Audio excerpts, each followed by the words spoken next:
Bienvenue sur l'Actu en tête.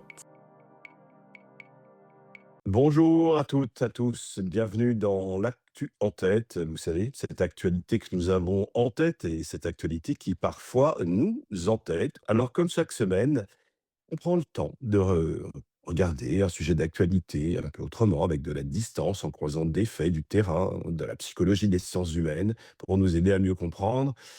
Et avec moi, dans cette activité un peu délicate, Fabrice Pastor. Bonjour Fabrice. Bonjour Didier. Tu es neuropsychologue, formateur conférencier, auteur et tu travailles depuis des années sur les mécanismes cognitifs.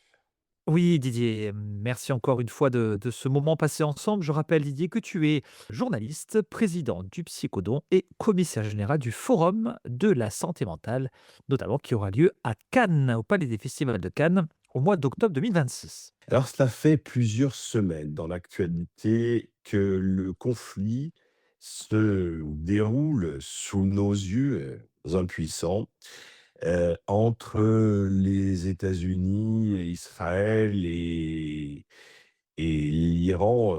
Ce conflit n'a de cesse, évidemment, et à juste titre, d'envahir les écrans de télévision et la presse et les radios. Des centaines de morts civils de part et d'autre, des quartiers détruits, des infrastructures médicales, des écoles. La France et d'autres pays organisent des évacuations de leurs ressortissants, mais les personnes civiles qui sont sur leur territoire et qui vivent la guerre, elles sont impuissantes et agressées, même si elles voient passer les casques bleus. Ce qui nous interroge, alors qu'il y a des corridors humanitaires stratégiques, c'est la place des civils. Et j'aimerais bien, Fabrice, comme si qu'on commence par là, quel regard tu portes sur cette posture, le civil dans une guerre? Alors un civil, c'est déjà quelqu'un qui n'a pas choisi de faire la guerre, qui n'est pas un combattant, qui n'est pas un stratège, qui n'est pas un décideur, évidemment, mais qui en subit, pratiquement, toutes les conséquences. Alors psychologiquement, cette, position est très particulière parce que, on ne se vit pas comme un acteur du conflit et on ne se sent pas responsable de ce qui se passe et pourtant on en paie le prix le plus fort. Donc ça crée une sorte d'incompréhension très forte, mais très très intense. En gros, voilà: «Pourquoi moi? Pourquoi ma maison, mon quartier? Pourquoi mes enfants?» Et c'est cette question qui est au cœur du traumatisme des civils. Le civil, d'après ce que tu nous exposes, c'est une posture de victime. Mais qu'est-ce qui se passe dans la tête d'une personne dont le territoire est bombardé et qui vit entre les abris ou derrière sa fenêtre avec la peur et les flammes? Alors, une victime au sens psychologique toujours, c'est quelqu'un qui subit un événement potentiellement mortel ou destructeur sans pouvoir le contrôler ni le fuir vraiment et qui en garde une trace qui dure et qui durera dans sa mémoire et dans son corps. Dans un bombardement, le cerveau passe en mode survie. Les systèmes d'alerte vont évidemment s'emballer, on fuit, on se fige, on se bat, le temps se distend et il y a des détails sensoriels qui s'impriment dans notre tête pour toujours. Après coup, cette, personne peut vivre la scène sous forme de flash, de cauchemar, d'hypervigilance. Voilà, c'est ce qu'on appelle le stress post-traumatique et c'est pas dans la tête au sens imaginaire, hein, c'est vraiment une réorganisation du fonctionnement autour de la menace. Alors, où que l'on soit, on peut dire: «Moi, je ne fais pas la guerre». On peut être, à Beyrouth, à Téhéran, à Tel Aviv, à Dubaï, à Paris, ou ailleurs et dans une moindre, mesure, sur des territoires où le conflit, s'est étendu même, ne fût-ce que par, des impacts audiovisuels. Pourtant, tout le monde n'est pas dans la même, situation évidemment, selon sa géographie. Mais d'un point de vue humain, concrètement, les civils qui vivent, qui existent sous les bombes, on l'a dit, c'est un traumatisme et ça a une signification sur laquelle tu peux nous éclairer, Fabrice. Recevoir des bombes, c'est une menace qui est totale et qui est, je dirais impersonnelle. La bombe, elle discute pas quoi, elle prévient pas, elle tombe et elle décide à votre place. C'est vraiment, d'une impuissance extrême et d'ailleurs, c'est ça qui fabrique le traumatisme, c'est la conviction que de toute façon, quoi que je fasse, ça changera rien. Pourtant, sur le plan, psychologique, il y a une différence entre se percevoir comme agressé ou comme agresseur. Si je suis à Beyrouth, si je me vis comme victime collatérale d'une guerre menée contre un parti avec lequel je ne me sens pas forcément en accord ou l'inverse, Ou si je suis à Téhéran bombardé, qu'on m'explique que mon pays est en guerre offensive ou dans un conflit, que nous avons franchi des limites ou pas. La posture de la personne, est-ce que ça change quelque chose dans la manière dont elle reçoit les bombes sur son territoire, sur sa maison? Ça change la façon de mettre du sens, même si, la violence est pareille. En fait, se percevoir comme agressé permet, parfois de construire une histoire de résistance. On nous attaque et on tient. C'est une histoire qui peut protéger parce qu'elle redonne une dignité, un sentiment d'appartenance, alors qu'au contraire, à l'inverse, se sentir pris dans un pays perçu comme agresseur, ça peut parfois générer de la culpabilité, de la honte, du déni même. Dans les 2 cas, l'esprit, cherche à toujours réintroduire de la cohérence là où il y en a plus. Mais le point commun reste le même, qu'on se sente agressé ou agresseur, on encaisse la même chose, la même terreur, je dirais. Parlons maintenant de la sidération dans ces traumatismes.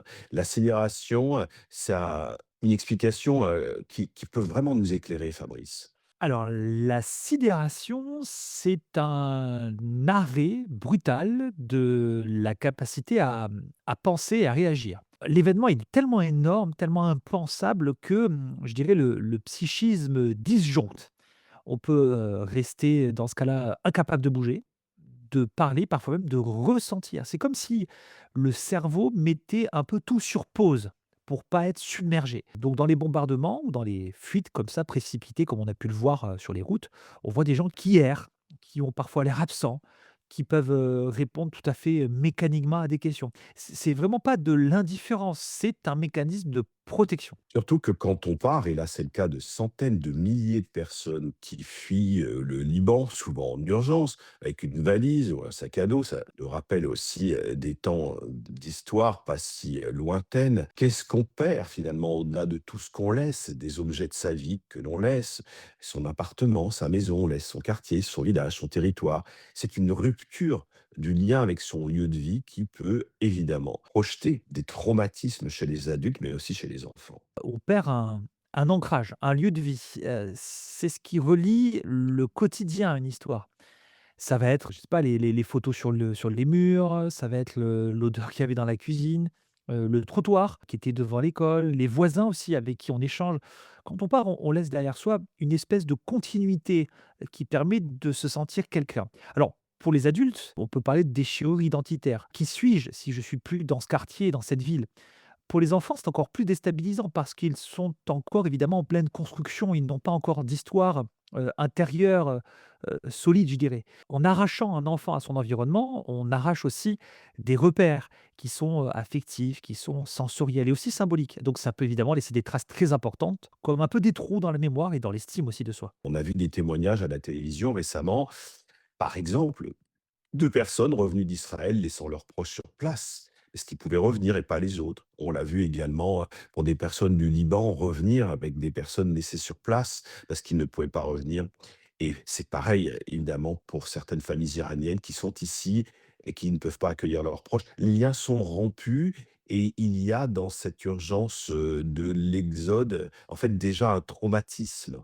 Comme tu l'as dit, on part, sans avoir pu dire au revoir, parfois, sans savoir si on se reverra un jour, et même des fois, alors qu'on est, en plein exode, on se demande si la personne est encore vivante au moment où on franchit une frontière.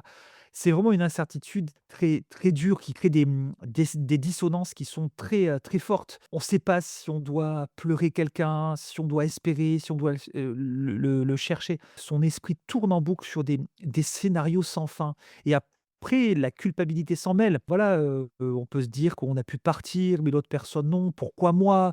Bref, voilà, ce mélange de survie, de culpabilité, de séparation, c'est finalement l'un des noyaux durs du traumatisme des exilés de guerre. Dans certains contextes, la guerre est même encore plus terrifiante. Les civils sont utilisés alors comme des boucliers humains. On l'a vu, on le voit encore dans des peuples, dans des zones urbaines, hein, qui sont densément peuplées, des écoles, des politiques qui s'installent au milieu des hôpitaux. Alors, c'est une prise de pouvoir qui positionne délibérément les civils comme des boucliers.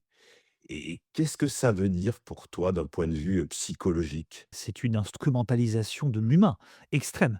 Quand, des civils sont utilisés comme boucliers et c'est finalement pas rare, hein, hélas, bah, ces civils sont réduits à une fonction, c'est de la protection. C'est dissuader aussi l'ennemi de frapper ou justement l'exposer en sachant très bien qu'il frappera quand même.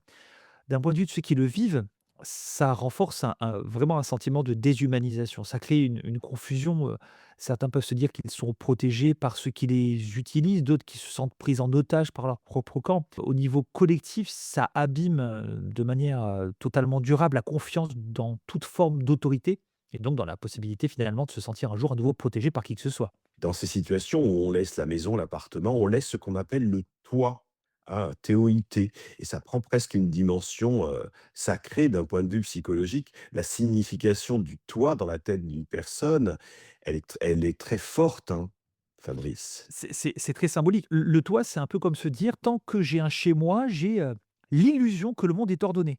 Que, voilà, c'est je ferme la porte entre moi et le danger et quand la guerre arrive, cette illusion, elle se détruit. Mais on a encore beaucoup de gens qui s'accrochent, qui s'y accrochent malgré tout. Partir, c'est donc aussi finalement accepter que ce toit, théorité, ne remplit plus sa fonction de protection, qu'il est devenu lui-même peut-être une menace parce que, voilà, il peut s'écrouler par exemple. Pourtant pour beaucoup, abandonner sa maison, c'est aussi une autre mort symbolique. Si je pars, je perds tout ce que j'ai construit quoi. Si je reste, je risque de mourir, mais je reste à ma place. C'est un dilemme. Et là, c'est autre chose qui se passe dans la tête des personnes qui font ce choix radical de rester malgré tout chez elles. Totalement, parfois on les juge de l'extérieur, on se dit nous, on peut se dire: «Mais ils sont totalement inconscients, ils sont têtus, ils sont fous». Mais, c'est difficile vraiment de se mettre à la place de ces personnes. Ça peut être parfois, le fait de partir un choix très, très rationnel du point de vue de la vie intérieure. Pour certains, partir, ce serait pire que mourir parce que partir, c'est se déraciner totalement. C'est perdre, l'honneur, la dignité, le sentiment d'appartenir à une communauté. Alors rester, c'est aussi, dire et se dire qu'on ne se laissera pas chasser de chez soi. Et puis, il faut aussi penser aussi à ces personnes, ces nombreuses personnes qui ne peuvent pas partir parce qu'ils sont, trop âgés, trop malades, qu'ils n'ont pas les moyens ou qu'ils n'ont pas les ressources. Donc ils transforment, cette, impossibilité en choix rationnel parfois pour garder une sorte de minimum de contrôle. C'est psychiquement parfois, le besoin de maintenir une sorte de manière de maintenir une sorte d'identité, une continuité. Pour un enfant, le monde est censé être relativement prévisible. Je dis bien censé. Il y a un quotidien, hein, il y a une routine, l'école, tous les jours, les adultes qui le protègent, la maison. Quand tout ça, ça explose, littéralement, l'enfant en conclut que le monde est fondamentalement dangereux et imprévisible. Donc, certains vont se renfermer et devenir très silencieux, d'autres vont s'agiter, multiplier les comportements à risque. Pour les ados, c'est encore plus compliqué parce que, ils étaient en train de se séparer, disons symboliquement, hein, de leur famille pour devenir eux-mêmes, pour devenir des adultes. Et la guerre les oblige parfois à dépendre à nouveau des adultes, tout en leur montrant, que ces adultes sont, bah, finalement impuissants. Ça peut créer des failles dans la confiance, dans l'image de soi, dans la capacité à se projeter et puis plus tard, ça peut donner des adultes qui ont du mal à se sentir en sécurité quelque part, même en temps de paix. On imagine évidemment combien la construction vers l'âge adulte va être, compliquée. C'est pour ça que cette analyse est très intéressante, Fabrice. Oui et d'ailleurs Didier, toi comme journaliste, qui est plongé dans ces images de bombardements, voilà, qu'on voit en Iran, au Liban, les évacuations de civils, je voulais aussi te demander ce que tu pourrais dire de ce que tu observes aujourd'hui avec ton expérience. Qu'est-ce qui te frappe? Qu'est-ce qui te semble important aujourd'hui de nommer, par exemple? En effet, nous sommes tous plongés, hein, dans ces images de bombardements et de feux. C'est pas nouveau. Il y avait déjà dans notre histoire eu beaucoup de guerres qui nous ont été relatées. Là aussi, ce qui me frappe, c'est qu'il y a un écart entre la sophistication des armes et la fragilité des personnes et des corps. On a d'un côté des technologies de pointe, des armes ultra précises avec une sophistication quasiment millimétré. Puis de l'autre côté, on a des personnes complètement fragiles en errance sur des territoires très importants. On parle de frappes chirurgicales, de missiles de précision, de systèmes antimissiles. En fait, sur le terrain, il y a, toute une autre panique, des hôpitaux, débordés, des immeubles effondrés, des familles entassées dans des écoles transformées en abris ou cachées dans des souterrains. On voit des colonnes de voitures sur les routes, des files à l'aéroport, des gens qui tiennent à la main un sac plastique comme s'il contenait, leur vie entière. Et au milieu, il y a, je dirais presque fort heureusement en termes de symbolique, des casques bleus, ces soldats de la paix qui ont, une posture, très difficile, hein. Ils ne sont pas là pour conquérir ni pour, bombarder, mais pour montrer une présence de paix, pour observer, relater, apaiser quand ils peuvent et maintenir des lignes de communication ouvertes. Et ça, c'est une observation que je souhaitais pointer. Les casques bleus, c'est quand même, une belle perspective, même si souvent, certains nous dit: «Bah, c'est pas super utile, ça sert à rien», mais ça a le mérite d'exister. Ça montre une force incarnée, animée par, un désir, de paix et cet homme pour la paix, ça mérite d'être, signalé, protégé, et encouragé. Est-ce que toi, tu as le sentiment que cette, posture, celle qui consiste à mettre des soldats justement entre les combattants pour éviter qu'ils ne s'entretuent trop, je dirais, est-ce que cette posture a évolué ces dernières décennies? Est-ce que tu as l'impression que collectivement, on accorde, finalement plus de valeur à la vie humaine dans les guerres d'aujourd'hui plutôt qu'hier?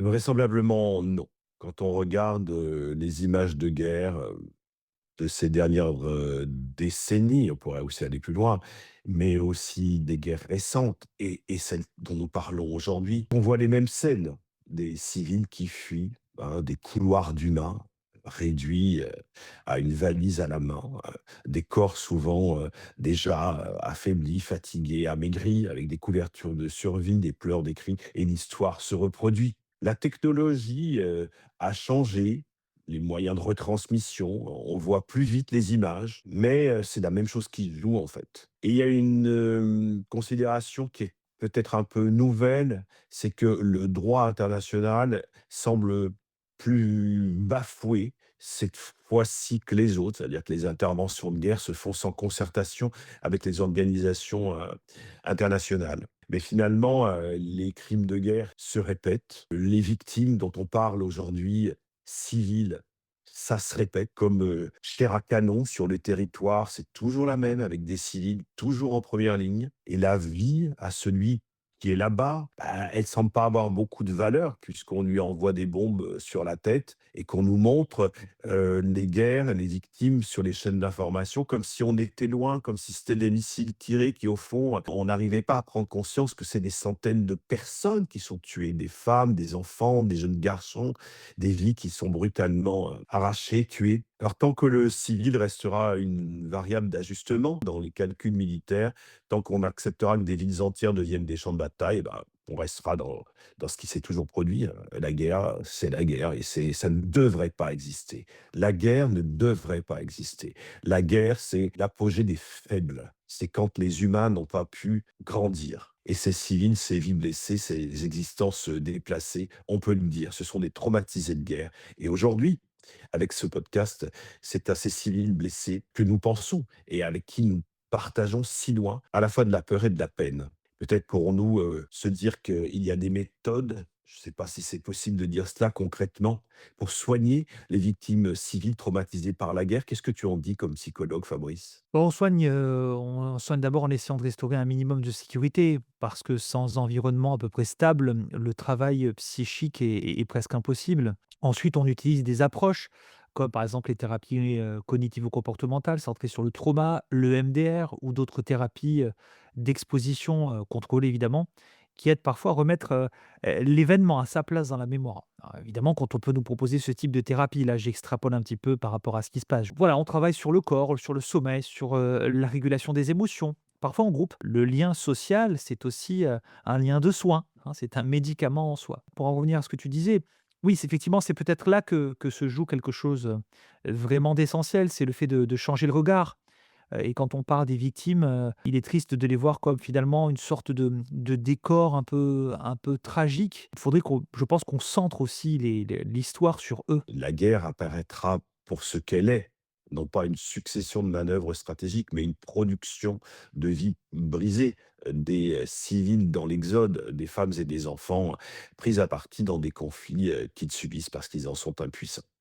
Et c'est à partir de là qu'on peut vraiment comprendre ce que veut dire cette phrase, quand on perd tout et qu'on met une vie dans un sac sur un chemin d'exode. Alors peut-être qu'on va conclure avec cette idée, Fabrice, et aujourd'hui on a voulu pointer, observer avec empathie et bienveillance les civils victimes de guerre sur les territoires, sur les théâtres de guerre. Bien sûr que c'est un sujet très délicat qu'on n'a pas l'intention d'avoir traité de manière exhaustive, mais l'intention était là. Exactement, c'était l'objectif et c'est l'objectif de notre podcast ici, c'est toujours de prendre du recul, sans malheureusement pouvoir parfois être exhaustif. Merci encore une fois Didier pour cet échange et eh bien je dirais que nous nous retrouvons, la semaine prochaine pour un nouvel épisode et un nouveau sujet.